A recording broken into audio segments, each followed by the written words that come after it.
ಇನ್ನು ಕಾಂಗ್ರೆಸ್ನಲ್ಲಿ 3 ಉಪಮುಖ್ಯಮಂತ್ರಿ ಚರ್ಚೆಯನ್ನ ಹುಟ್ಟುಹಾಕಿದ್ದಾರೆ ಸಚಿವ ರಾಜಣ್ಣ. 3 ಡಿಸಿಎಂ ನೇಮಕದ ಬಗ್ಗೆ ಮತ್ತೆ ಪ್ರಸ್ತಾಪಿಸಿದ್ದಾರೆ ಸಚಿವ ಕೆ.ಎನ್. ರಾಜಣ್ಣ. ನಿನ್ನೆ ನಡೆದ ಡಿನ್ನರ್ ಮೀಟಿಂಗ್ನಲ್ಲಿ 3 ಡಿಸಿಎಂ ಬಗ್ಗೆ ಚರ್ಚೆ. ಡಿಸಿಎಂ ಆಯ್ಕೆಗೆ ಹೈಕಮಾಂಡ್ ನಾಯಕರ ಭೇಟಿಗೆ ನಿರ್ಧರಿಸಿದ್ದೇವೆ. ಒಟ್ಟಿಗೆ ಹೋಗಿ ವರಿಷ್ಠರನ್ನ ಭೇಟಿ ಮಾಡುವ ಅಭಿಪ್ರಾಯ ಮೂಡಿದೆ ಅಂತ ನಿನ್ನೆ ನಡೆದ ಡಿನ್ನರ್ ಮೀಟಿಂಗ್ನ ರಹಸ್ಯವನ್ನ ಬೆಚ್ಚಿಟ್ಟಿದ್ದಾರೆ ಕೆ.ಎನ್. ರಾಜಣ್ಣ. ಕಾಂಗ್ರೆಸ್ಗೆ ಲಾಭ ಆಗೋ ದೃಷ್ಟಿಯಿಂದ ಸಲಹೆ ನೀಡಿದ್ದೀವಿ. ಎಸ್ಸಿ ಎಸ್ಟಿ ಸಮುದಾಯ ಕಾಂಗ್ರೆಸ್ನಲ್ಲೇ ಉಳಿಸಿಕೊಳ್ಳಬೇಕು, ಸಮುದಾಯಗಳ ವಿಶ್ವಾಸ ಉಳಿಸಿಕೊಳ್ಳಬೇಕು. ಹೀಗಂತ ಪರೋಕ್ಷವಾಗಿ ದಲಿತ ನಾಯಕರಿಗೆ ಡಿಸಿಎಂ ಹುದ್ದೆ ಅಂತ ರಾಜಣ್ಣ ಸುಳಿವು ಕೊಡ್ತಿದ್ದಾರೆ.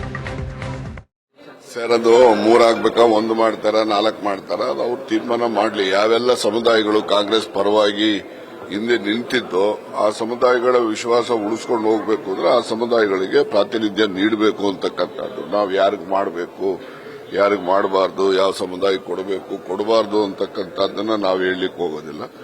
ಅದನ್ನ ಹೈಕಮಾಂಡ್ನಲ್ಲಿ ನಿರ್ಣಯ ಮಾಡಿ ಯಾವ ಸಮುದಾಯಗಳು ಕಾಂಗ್ರೆಸ್ ಪಕ್ಷದ ಪರವಾಗಿ ಕಳೆದ ಚುನಾವಣೆ ಬೆಂಬಲ ನೀಡಿದ್ದಾರೆ ಆ ಒಂದು ಸಮುದಾಯಗಳಿಗೆ ನ್ಯಾಯವನ್ನ ದೊರಕಿಸ್ಕೊಡಬೇಕು ಅಂತಕ್ಕಂಥದ್ದು. ಈಗ ನೋಡಿ, ಮೊನ್ನೆ ಉತ್ತರದಲ್ಲಿ ಚುನಾವಣೆಗಳು ನಡೆದಾಗ ಬಿಜೆಪಿನವರು ಎಲ್ಲ ಕಡೆನೂ ಕೂಡ ಬೇರೆ ಬೇರೆ ಸಮುದಾಯದವರಿಗೆ ಉಪಮುಖ್ಯಮಂತ್ರಿ ಸ್ಥಾನಗಳನ್ನ ಕೊಟ್ಟಿದ್ದಾರೆ. ಅಲ್ಲಿ ಅವ್ರು ಕೊಟ್ಟರು ಅಂತ ನಾವು ಕೊಡಬೇಕು ಅಂತ ಅಲ್ಲ, ಆದರೆ ನಾವು ನಮ್ಮ ಪಕ್ಷವನ್ನು ಸದೃಢವಾಗಿ ಮುಂದಿನ ಲೋಕಸಭಾ ಚುನಾವಣೆಯಲ್ಲಿ ಹೆಚ್ಚು ಸ್ಥಾನಗಳನ್ನು ಗೆಲ್ಲಲಿಕ್ಕೆ ಸಹಾಯ ಆಗುತ್ತೆ ಅಂತಕ್ಕಂಥ ಉದ್ದೇಶದ ಸಲಹೆಯನ್ನ ಕೊಟ್ಟಿದೆ. ಊಟದಲ್ಲಿ ಏನು ವಿಶೇಷ ಇರುತ್ತಪ್ಪ? ಮೆನೂನು ಆಗಿದೆ, ಬೇರೆ ಡಿಸ್ಕಷನ್ಸ್ ಆಗಿದ್ದಾವೆ. ಕೆಲವು ಹೇಳೋಂಥವು ಇದ್ದಾವೆ, ಕೆಲವು ಹೇಳದೆ ಇರೋಂಥವು ಇದ್ದಾವೆ.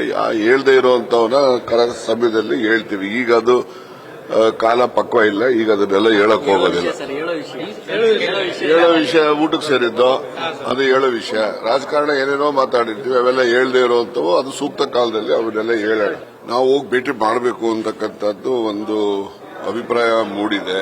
ಭೇಟಿ ಮಾಡ್ತಕ್ಕಂಥದ್ದಕ್ಕೆ ಒಟ್ಟಿಗೆ ಎಲ್ಲ ಹೋಗೋಣ ಅಂತಾನೂ ಕೂಡ ಮಾತಾಡಿದ್ದೀವಿ. ಯಾವಾಗ ಹೋಗೋದು? ಯಾಕೆಂದ್ರೆ ಅವರು ಸುರ್ಜೇವಾಲಾ ಅವರು ಅಮೆರಿಕದಲ್ಲಿ ಇನ್ನೂ ಇಂಡಿಯಾ ದೇಶದಲ್ಲಿ ಬಂದಿಲ್ಲ. ಅವರು ಬಂದ ಮೇಲೆ ಅವರ ಅಪಾಯಿಂಟ್ಮೆಂಟ್ ತಗೊಂಡು ಹೋಗ್ಬೇಕು ಅಂತಕ್ಕಂಥದ್ದು ಒಂದು ಅಭಿಪ್ರಾಯ ಮೂಡಿದೆ. ಈಗ ಲಾಭ ಆಗುತ್ತೆ ಅಂತಕ್ಕಂಥ ದೃಷ್ಟಿಯಿಂದ ನಾವು ಮಾಡಬೇಕು ಅಂತಕ್ಕಂಥ ಸಲಹೆಯನ್ನ ಹೈಕಮಾಂಡ್ಗೂ ಹೇಳಿದ್ದೇವೆ. ತೀರ್ಮಾನ ತಗೊಳ್ಳೋರು ಅಂತಿಮವಾಗಿ ಅವರೇನೆ. ಅವ್ರೇನ್ ತೀರ್ಮಾನ ತಗೊಳ್ತಾರೋ ಅದಕ್ಕೆ ನಮ್ದು ಒಪ್ಪಿಗೆ ಇರುತ್ತೆ. ಆದ್ರೆ ನಮ್ಮ ಅಭಿಪ್ರಾಯ ಅಂತೂ ಸ್ಪಷ್ಟವಾಗಿ ಹೇಳ್ತಕ್ಕಂಥದ್ದಕ್ಕೆ ನಾವು ಹೇಳ್ತಕ್ಕಂಥದ್ದಕ್ಕೆ ಬದ್ಧರಾಗಿದ್ದೇವೆ. ಅದನ್ನು ಹೇಳ್ತೇವೆ. ಊಟದಲ್ಲಿ ಏನು ವಿಶೇಷ ಇರುತ್ತಪ್ಪ? ಮೆನೂನು. ಎಸ್, ಇದು ರಾಜಣ್ಣ ಅವರ ಮಾತು. ಕಾಂಗ್ರೆಸ್ನಲ್ಲಿ ಈ ಮೂಲಕ 3 ಉಪಮುಖ್ಯಮಂತ್ರಿ ಎನ್ನುವಂತ ಚರ್ಚೆಯನ್ನ ಹುಟ್ಟಾಕ್ತಾ ಇದ್ದಾರೆ ರಾಜಣ್ಣ. ಮತ್ತೆ ಡಿಸಿಎಂ ನೇಮಕದ ಬಗ್ಗೆ ಪ್ರಸ್ತಾಪಿಸಿದ್ದಾರೆ. ದಲಿತ ನಾಯಕರಿಗೆ ಡಿಸಿಎಂ ಹುದ್ದೆ ಅಂತಿದ್ದಾರೆ ರಾಜಣ್ಣ.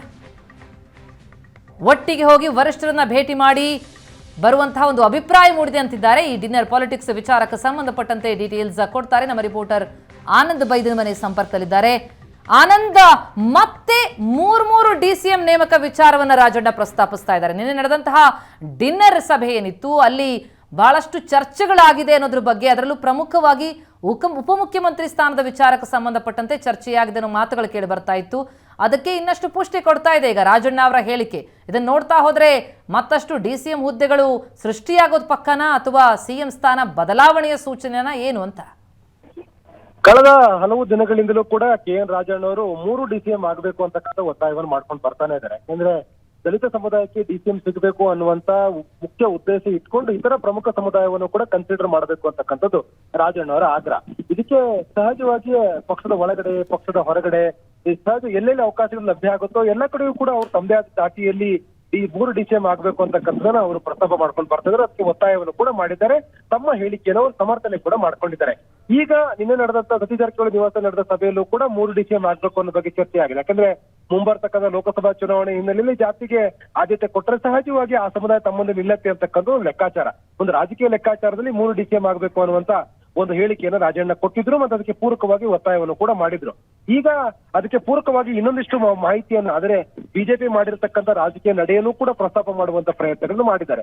ಉತ್ತರ ಪ್ರದೇಶ ಇರಬಹುದು ಅಥವಾ ಉತ್ತರ ಭಾರತ ನಡೆದಿರ್ತಕ್ಕಂಥ ಚುನಾವಣೆಯ ಸಂದರ್ಭದಲ್ಲಿ ಬೇರೆ ಬೇರೆ ಸಮುದಾಯಗಳಿಗೆ ಬಿಜೆಪಿ ಕೊಟ್ಟಿರತಕ್ಕಂಥ ಆದ್ಯತೆ ಮತ್ತು ಆ ಸಮುದಾಯವನ್ನ ಸೆಳೆಯುವಲ್ಲಿ ಇಂಥ ಪ್ರಯೋಗಗಳು ಯಶಸ್ವಿ ಆಗಿರ್ತಕ್ಕಂಥ ಉದಾಹರಣೆಗಳನ್ನು ಕೂಡ ರಾಜಣ್ಣ ಅವರು ಬಹಳ ಪ್ರಮುಖವಾಗಿ ಪ್ರಸ್ತಾಪ ಮಾಡ್ತಾ ಇದ್ದಾರೆ. ಹಾಗಾಗಿ ಕರ್ನಾಟಕದಲ್ಲೂ ಕೂಡ ದಲಿತ ಸಮುದಾಯವು ಸೇರ್ಕೊಂಡಾಗೆ ಅತ್ಯಂತ ಪ್ರಮುಖವಾಗಿರ್ತಕ್ಕಂಥ ಸಮುದಾಯ ಕನ್ಸಿಡರ್ ಮಾಡಬೇಕು, ರಾಜಕೀಯವಾಗಿರ್ತಕ್ಕಂಥ ಆದ್ಯತೆ ಆ ಸಮುದಾಯಗಳು ನೀಡಬೇಕು. ಅದರಲ್ಲೂ ಮುಖ್ಯವಾಗಿ ಕರ್ನಾಟಕದಲ್ಲಿ ದಲಿತ ಸಮುದಾಯಗಳಿಗೆ ಡಿಸಿಎಂ ಸಿಗಬೇಕು ಅಂತಕ್ಕಂಥ ಏನು ಕೂಗನ್ನು ಹಾಕ್ತಾ ಇದ್ದಾರೆ. ಜೊತೆಗೆ ಪರಿಶಿಷ್ಟ ಪಂಗಡಕ್ಕೂ ಸೇರಿರ್ತಕ್ಕಂಥ ವ್ಯಕ್ತಿಗೆ ಅವಕಾಶ ಸಿಕ್ಕಿದ್ರೆ ಅನುಕೂಲ ಅನ್ನುವಂತ ಲೆಕ್ಕಾಚಾರದಲ್ಲಿ ಈ ಒಂದು ಮಾತನ್ನ ರಾಜಣ್ಣ ಹೇಳ್ತಾ ಇರುವುದು ಮತ್ತು ತಾವು ಕೊಡ್ತಾ ಇರುವಂತಹ ಹೇಳಿಕೆಗಳಿಗೆ, ತಾವು ಈಗಾಗಲೇ ಕೊಟ್ಟಿರ್ತಕ್ಕಂಥ ಹೇಳಿಕೆಗಳಿಗೆ ಸಮಜಾಯಿಷಿ ಕೊಡ್ತಾ ಇದ್ದಾರೆ. ಅದಕ್ಕೆ ಪೂರಕವಾಗಿರ್ತಕ್ಕಂಥ ಮಾಹಿತಿ ಕೊಡುವ ಪ್ರಯತ್ನವನ್ನು ಕೂಡ ಮಾಡಿದ್ದಾರೆ. ಬಿಜೆಪಿಯು ಕೂಡ ಬೇರೆ ಬೇರೆ ರಾಜ್ಯಗಳಲ್ಲಿ ಇಂತಹ ಪ್ರಯೋಗ ಮಾಡಿ ಯಶಸ್ವಿಯಾಗಿದ್ದನ್ನ ಉದಾಹರಣೆ ಸಹಿತ ಅವರು ಹೇಳುವಂತ ಪ್ರಯತ್ನವನ್ನು ಮಾಡ್ತಾ ಇದ್ದಾರೆ. ಆ ಮೂಲಕ ಕರ್ನಾಟಕದಲ್ಲಿ ಡಿಸಿಎಂ ಆಗಿರ್ತಕ್ಕಂಥ ಡಿ.ಕೆ. ಶಿವಕುಮಾರ್ ಜೊತೆಗೆ ಇತರ ಸಮುದಾಯಗಳಿಗೂ ಕೂಡ ಅವಕಾಶಗಳು ಸಿಗಲಿ ಅಂತಕ್ಕಂಥದ್ದು ರಾಜಣ್ಣವರ ಬಹಳ ಸ್ಪಷ್ಟವಾಗಿರ್ತಕ್ಕಂಥ ಒತ್ತಾಯ. ಅಂದ್ರೆ ಈಗ ಪ್ರಮುಖವಾಗಿ ಆನಂದ್ ಗಮನಿಸ್ತಾ ಹೋದ್ರೆ ಬೆಳವಣಿಗೆಯನ್ನ DCM ಒಬ್ಬರೇ ಇರಬೇಕು ಅನ್ನುವಂಥ DKಶಿ ಅಭಿಪ್ರಾಯ ಏನಿತ್ತು, ಆ ಅಭಿಪ್ರಾಯಕ್ಕೆ ಬೇರೆಯವರ ಸಹಮತ ಇಲ್ಲ ಎನ್ನುವಂತಹ ತಿರುಗೇಟು ರಾಜಣ್ಣ ಅವರನ್ನು ಸಿಗ್ತಾ ಇದೆಯಾ ಅಂತ? ಖಂಡಿತವಾಗ್ಲೂ ಕೂಡ, ಯಾಕಂದ್ರೆ ಕರ್ನಾಟಕದಲ್ಲಿ ಬಿಜೆಪಿ ಸರ್ಕಾರವನ್ನ ಸೋಲಿಸಿ ಕಾಂಗ್ರೆಸ್ ಸರ್ಕಾರ ಅಧಿಕಾರಕ್ಕೆ ಬರಬೇಕಾದ್ರೆ ಜಾತಿ ಸಮೀಕರಣದ ಲೆಕ್ಕಾಚಾರವನ್ನು ಕೂಡ ಕಾಂಗ್ರೆಸ್ ಬಹಳ ಪ್ರಮುಖವಾಗಿ ಮಾಡಿದ್ದು. ಟಿಕೆಟ್ ಹಂಚಿಕೆ ಇರ್ಬೋದು ಮತ್ತು ಬೇರೆ ಬೇರೆ ಸಮುದಾಯಗಳ ಕಾರ್ಯಾಧ್ಯಕ್ಷರುಗಳನ್ನು ಮಾಡ್ತಕ್ಕಂಥದ್ದು, ಜೊತೆಗೆ ಆ ಸಮುದಾಯಗಳನ್ನು ಸೆಳೆಯುವಂತ ಎಲ್ಲ ಪ್ರಯತ್ನಗಳನ್ನು ಕೂಡ ಮಾಡಿತ್ತು. ಜಾತಿಯ ಒಂದು ವರ್ತುಲದ ಒಳಗಡೆನೆ ಯಾವ್ಯಾವ ಸಮಸ್ಯೆಗಳಿದೋ ಆ ಸಮಸ್ಯೆಗೆ ಸ್ಪಂದಿಸುವಂತ ಭರವಸೆ ಕೊಟ್ಟಿತ್ತು. ಆ ಮೂಲಕ ಆ ಎಲ್ಲ ದಲಿತ ಸಮುದಾಯ ಸೇರಿದಾಗೆ, ಪಂಚಮಸಾಲಿ ಸಮುದಾಯಗಳು ಸೇರಿದಾಗೆ, ಇನ್ನಿತರ ಬೇರೆ ಬೇರೆ ಸಮುದಾಯಗಳನ್ನ ಹೀಗಾದ್ರೂ ಮಾಡಿ ಬಿಜೆಪಿಯಿಂದ ಈ ಕಡೆ ಸೆಳಿಬೇಕು, ಕಾಂಗ್ರೆಸ್ ಸೆಳಿಬೇಕು ಅಂತಕ್ಕಂಥ ಪ್ರಯತ್ನ ಭಾಗವಾಗಿ ಆ ಎಲ್ಲ ಪ್ರಯೋಗಗಳನ್ನು ಕೂಡ ಮಾಡಲಾಗಿತ್ತು. ಅದು ಸಕ್ಸಸ್ ಕೂಡ ಆಗಿದೆ. ಆ ಕಾರಣಕ್ಕಾಗಿ ಘಟಾನುಘಟಿ ಬಿಜೆಪಿ ನಾಯಕರು ಸೋತಿದ್ದಾರೆ.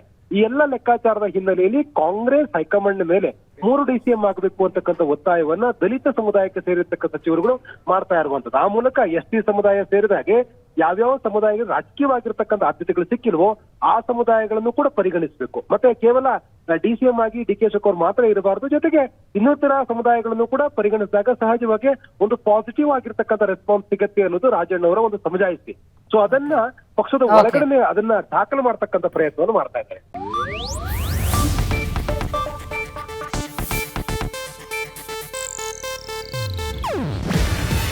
ಇದು ಏಷ್ಯಾನೆಟ್ ನ್ಯೂಸ್ ನೆಟ್ವರ್ಕ್ ಪ್ರಸ್ತುತಿ. ನೀವು ನೋಡ್ತಿದ್ದೀರಾ ಏಷ್ಯಾನೆಟ್ ಸುವರ್ಣ ನ್ಯೂಸ್.